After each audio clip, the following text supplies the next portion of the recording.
What is up, guys? Teddy Cornwell here. Welcome to the Underdog Talk, the world's most underrated podcast. And there's something about the Underdog, but you see him, Elvie Shane, the rising country music artist known for his heartfelt lyrics. And Lord, they get me crying. His soulful voice as well. Born and raised in Kentucky. I mean, you grew up surrounded by music and a performer while working various joints to support his family, and eventually caught the eye of Nashville producers with his raw talent and authentic sound. I mean, with his debut single, My Boy, y'all know that song, quickly climbing the charts. I mean, you are poised to become one of the most exciting new voices in country music. Ladies and gentlemen, Mr. Elvie Shane. What is up, sir? How you doing today, man? I'm good, Teddy. How are you, brother?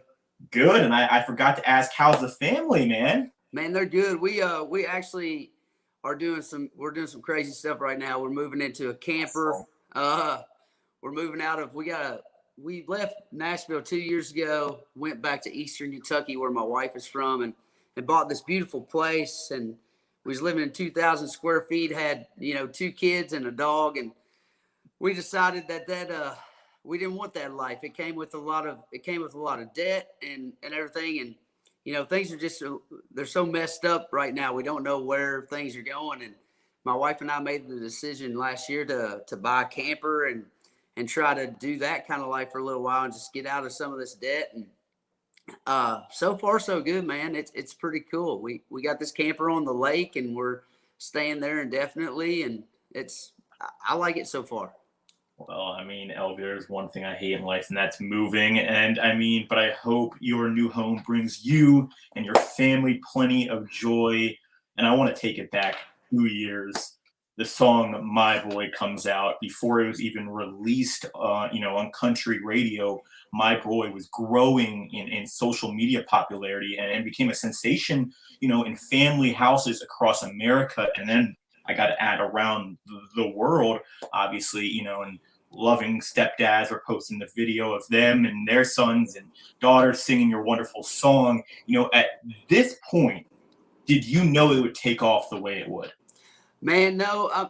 Actually, 2 years before all of that started happening, my wife posted a video of myself and my buddy Russell Sutton, who's a co-writer on that song, posted a video of us singing that at a writer's round, and it started going viral on Facebook. So we thought that was our big break, and then Facebook just took the video down with no explanation, no reason or anything. And so it was like, okay, cool. That was our 15 minutes of fame. It got millions of views, but then it was kind of like forgotten about for a couple years. So I thought it was over with, but then I ended up getting a record deal out of it, and with Broken Bow BMG, a guy named John Loba signed me over there, and he wanted to put that song. He wanted to try to put that song out to country radio, and honestly, I was a little hesitant, man, because the rest of my music is that song is very much, my truth and part of who I am, but the rest of my music is fairly rocking, and so I'm pretty hesitant about putting that song out first, but very insistent, and my team was very insistent, and I'm glad that we did things the way that they wanted to, because that song changed my life. And it was crazy to me that 2 years after I thought it was over with is when it actually blew up. And what was really cool, when we first put that out, we tried to reach out to some influencers and stuff, or they did. I don't know any influencers, but some of the team tried to reach out to some influencers to try to help us get that song out in the world and maybe try to get something going with it. And it never took off. And, in the middle of 2020, there was, and there's still a lot of issues going on these days, but there was racial tensions and stuff were super high. And what was really beautiful about that song for me is the video that made that song take off was a video of a black guy and a little white kid in the yard, just hanging out, and the mom was playing the song for them. And so it was a really cool sign that, like, love can surpass all of that stuff, And that was the first video that really blew up, and it blew up the week that we were going to radio. So it kind of solidified, for a lot of the folks at radio that this song meant something to a lot of people. So, uh, you know, I'm all about authenticity and, trying to reach out to influencers and stuff to get things to blow up isn't really necessarily my style. So I'm glad to see that it worked out the way it did, authentically and with just some truth behind it. You know what they say, Elvie, if it doesn't work once, try it again, and damn good thing you tried it again, is obviously Yeah. it's given so many people joy and passion. Now, would you mind talking a little bit more about the backstory of your hit song? Because some artists, don't actually have the story that the song tells. Now, for you, this story is real. It's personal. There's a raw emotion in that song. Yeah, man. I luckily and unfortunately have the burden to be very honest with my music, and sometimes that's tough because I just don't really know what what I want to say or what I need to say that's going to help or relate to folks and whatever they're going on. But with that song in particular, I met my wife. I was 20, I think I was 24, 25. She was my waitress at a place called Overtime Bar and Grill in Bowling Green, Kentucky. And I didn't have a job or anything at the time. I was kind of living a cruddy life and doing God knows what for a little money on the side, and then playing some acoustic shows and stuff. And I met this girl, and she showed interest in me one day, and I went home and I went home and cut my hair off, quit doing the stupid crap I was doing, just from this girl posting up on a pool table and talking to me in a certain way. And so I went and made a lot of changes based on body language.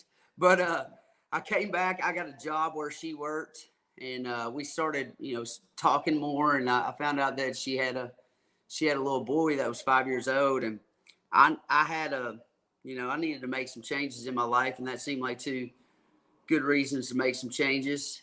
And so me and her started dating, and got engaged a few months later, got married 11 months later, or 12, well, about a year, whatever. But I became a stepdad at that point, and that song for me, like when we started writing that song, it was kind of by accident. We were just hanging out on the porch, me, Russell Sutton, Lee Starr, Nick Columbia, just four dudes that had moved to Nashville, chasing a dream, didn't have anything going on. And we started talking about it. Well, three out of the four of us related somehow. Either we had been in a relationship with someone who had a child, or one of us was a stepchild or something. And so we started talking about how many families there are probably out there like that. And somebody said, he ain't got my smile. That don't bother me a bit. And then somebody said, he's got somebody else's eyes I'm seeing myself in. And I'm just like, oh, damn, boys, we're off to the races. So it just came from a very honest place of, my life, their lives, and which goes to, I think it's cool because it goes to show even more relatability with it being so honest among four people sitting on a porch together. Damn right, and take off it did, as the success of My Boy was electric. I mean, nomination in the best new male artist category in 2022. Oh, and I also forgot to say, nominated for breakthrough video of the year at the 2022 CMT Music Awards. Goodness gracious. And now taking it back to your childhood, your father had a saying, and you've talked about this, and that was always forward, never straight. And that kind of stuck with me. And I never thought about, life in that way. And, how much has that phrase carried with you throughout your life, Elvie? Oh man, that phrase is a blessing and a curse. I'm always trying to figure out how to do better. But also, there's parts of me that I don't want to ever leave behind because they're essential to what makes me me. And some of those things aren't the best things in the world. And I think that's where the never straight comes in. It's like when I first came, I would say that phrase stuck with me the most, or affected me the most when I first got into all this, because I had no idea what I was doing or how to get there. I just had 5 goals that I'd written down on a piece of paper. Move to Nashville, get a publishing deal, get a song cut by another artist, get a record deal, have a #1 hit. And those were like, I was just like, I'm gonna write 5 most crazy goals, dreams that I have on this piece of paper and see what I can do in 5 years. And I think with always forward, never straight, it's like you don't really know how to get there, but if you believe for 2 seconds that this opportunity points you in that direction, take the opportunity and do it. And sometimes it's going to, you're going to fall on your face. It's not, that didn't help at all, that hurt, whatever. But the next time, maybe when you say yes or do this or do that, go do something when you don't want to do it every now and then. It might end up, you never know whose hand you're going to shake that's going to change your life. You never know what conversation you're going to have that's going to change your life or someone else's. So I like to try to live by that. And like I said, though, it's a little bit of a curse too. It gives me a little bit too much freedom to screw up every now and then, if I want to have a cigarette or something like that, I'm like, it's all right. I'm doing good in other places. I'll have me a smoke today.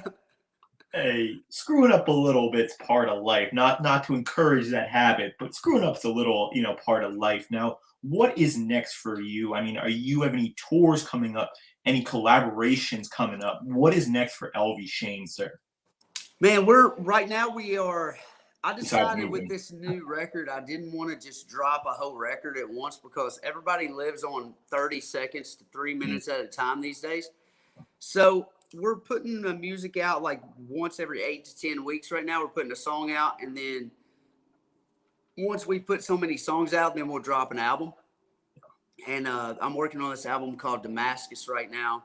I feel like I've been on this road to Damascus, trying to figure out what I need to do next, and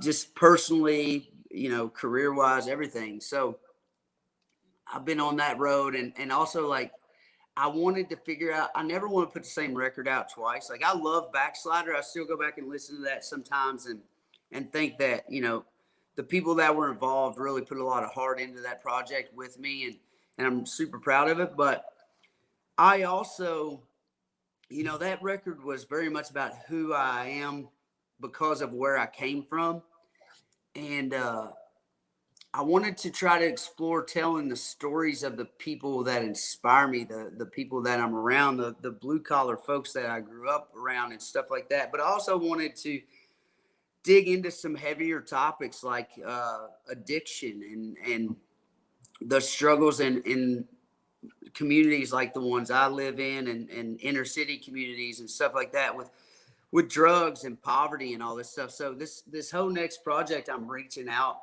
to so many more influences. And Damascus is also like a type of steel that you take a bunch of different types of metal and you forge them together and you beat it, and it makes this really beautiful, strong blade. So I thought that gave me the narrative.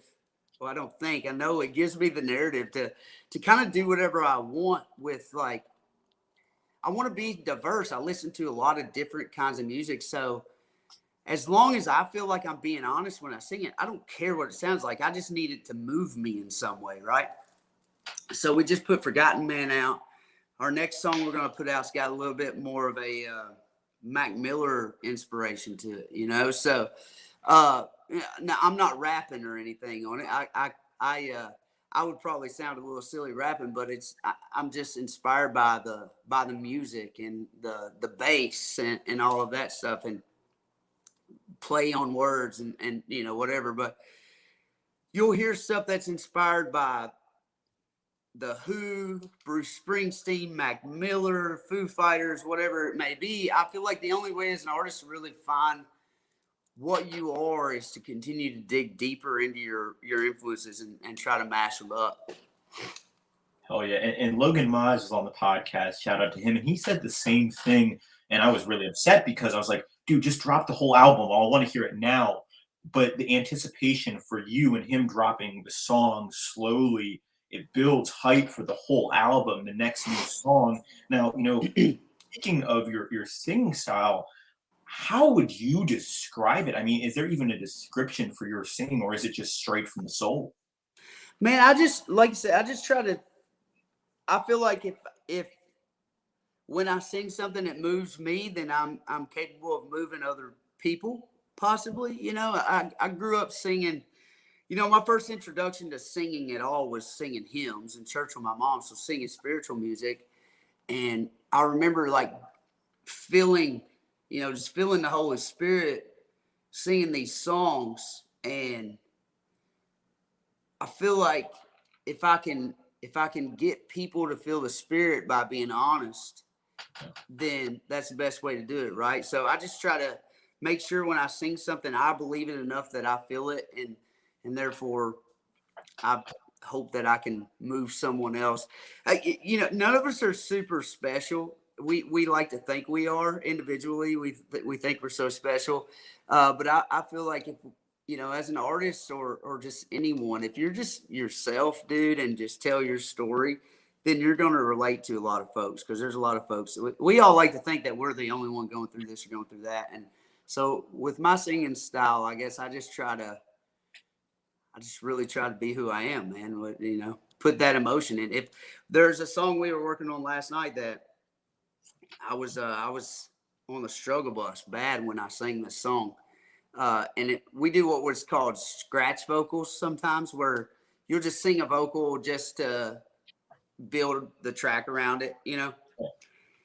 But with this one, man, I was so pissed off at myself and other things when I sang it that I meant it so much. And it's probably not the best vocal, but it's going to be the vocal that you hear because it was the realest vocal that it could be.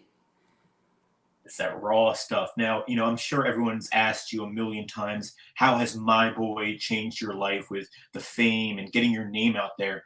But what did you learn about yourself from this song? Because it was more than just a song. Oh, man, that's a great question, Teddy. What did I learn about myself? And that could be with your family, how it connected you guys even more, which I'm sure it had to, Elvie. Well, I'll tell you that I learned a lot about what's important to me based on that song because last year I was home like 60 to 90 days the entire year. I watched my daughter grow up over FaceTime, you know, and I miss golf games with my son, and I learned that you know, it was the first time I ever really made a little bit of money in my life, you know, and I started like acquiring things that I thought I'd wanted my whole life. And then I was sitting around, that was all part of selling everything right now. You know, I was sitting around looking one day and thinking about all this shit that I'd acquired, and it kind of disgusted me, you know, and I was like, man, if we live in a camper, my son can't run off and hide in his room upstairs. You know, my daughter's within 20 feet of me at all times when I'm home. Somebody told me, I was telling them we were moving in a camper, and somebody told me love grows bigger in a small house. And I thought that was really cool. Um, I really learned that what's important to me is just, dude, I've said it a few times since we've been on here, but I'm on this big pursuit of honesty right now, man. I want to be honest in every way. Like I love to bullshit with the best of them, telling stories, making people laugh with jokes, whatever. But when it comes down to the heart of the matter of things, I just want to be, I want to be remembered as an honest dude and known as an honest dude who cares about the things he's singing about. So. And honestly, you made me smile there, man, because that was so real and so raw, and I got a little emotional just hearing that, man. Because life is so much more than the money. I mean, we're on this earth for such a short time. It's the connections we have, and Yeah. you know, guys, don't forget to tell that person who you haven't said "I love you" to in a while. Tell them you love them because you know I just realized how much important that is to me in my life now.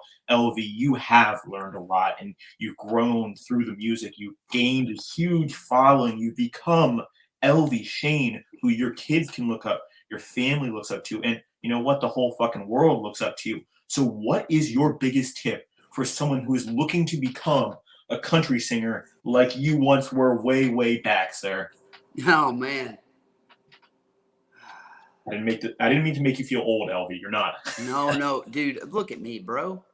You ain't making me feel old. I am old, dog. No. I'm not quite a spring chicken anymore. I'm more like a late summer chicken these days, you know. But Okay. no, man, I just have some integrity. Like if you're coming into this in particular, I don't know how to relate to like other fields because this is what I do, but too often, man, I see artists or writers. I'll meet somebody when they like are kind of new in town and they've got this thing that's unique to them and it's cool.